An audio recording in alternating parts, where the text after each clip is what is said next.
Sziasztok! Ismét itt vagyunk, múltkor bemutattuk nektek a Rudi Projekt szemüveget, és az idei Rudi Projektes együttműködésünk újabb dobozait látjátok itt. Két új bukósisak modellről van szó, a Terraform Pro-ról és a sima Terraformról. Pro változat az egy hosszított kapocsvédős változat, amit a nagyobb sebességű bájkozáshoz, endurózáshoz, esetleg all mountain felhasználáshoz gyártottak, míg a kisebb értelemszerűen egy lightosabb felhasználói területre. És akkor nézzük is meg, hogy mi minden van a dobozban. Szépen bezacskózva itt a sisak.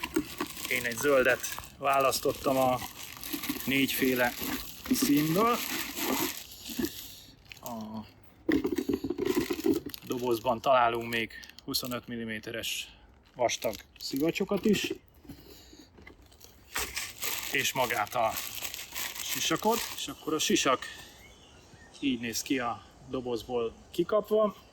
Tehát tulajdonképpen ugye egy hagyományos, hosszú, tarkó részű endurós bukó, aminek ugye van egy fülvédő, meg itt egy ilyen alsóbb állkapocsvédő része, 5 fokozatban állítható hosszú shieldet, aminek az a nagy előnye, hogy ez tényleg olyan hosszú, hogy valóban napellenzőként működik. Nagyon sok gyártónál ma már a design felülírja a funkcionalitást, és igazából egy dologra nem jó a napellenző, a nap lefogására. Ezen a bukón végre ez valóban eleget tesz ennek az elvárásnak.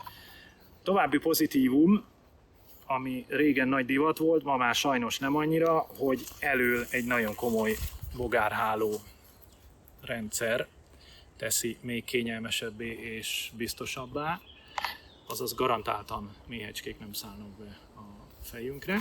Hátul a klasszikus tekerentyűs pántos állítórendszer, ami magasságban itt hátul látjátok, fokozatokban állítható fel és le.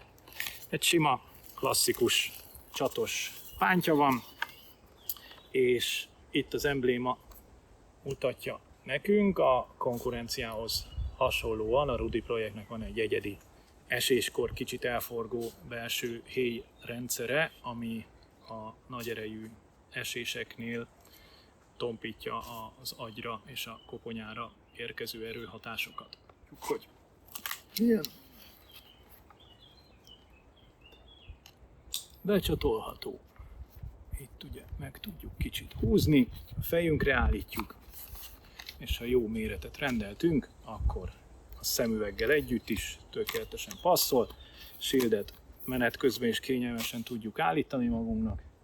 Egy további biztonsági jellemzője a sisaknak, ez a Twice Me funkció. Előzetesen be kell töltenünk a személyes egészségügyi adatainkat, vércsoport, ilyesmik, és a beépített, ez alatt található chip segítségével az első segélyt nyújtó személy, ha esetleg szükség van rá és fekszünk valahol az erdőben, akkor a telefonját hozzá érintve azonnal ki tudja olvasni ezeket az adatokat, ezzel is meggyorsítva az első segélynyújtást.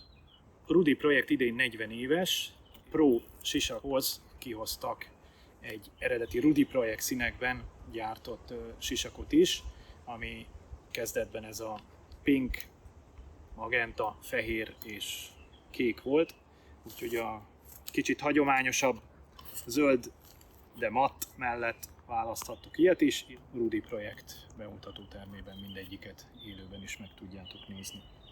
És akkor a kisebbik változat, ebből én a teljesen fehéret választottam, ugyanúgy menet közben állítható, ugyanúgy benne a bogárháló, azonos hátsó pántrendszerrel, Twice Me funkció, ma már jellemzően mindenféle belső szélcsatornás rendszerrel próbálnak minél jobb hűtést elérni. Itt viszonylag kicsik a szivacsok, de jól eltartják a fejünktől a sisakot. Az én fejemen így néz ki.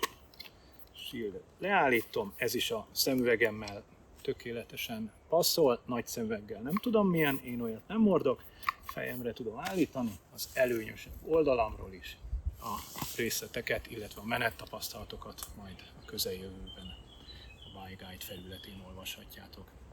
Szevasztok!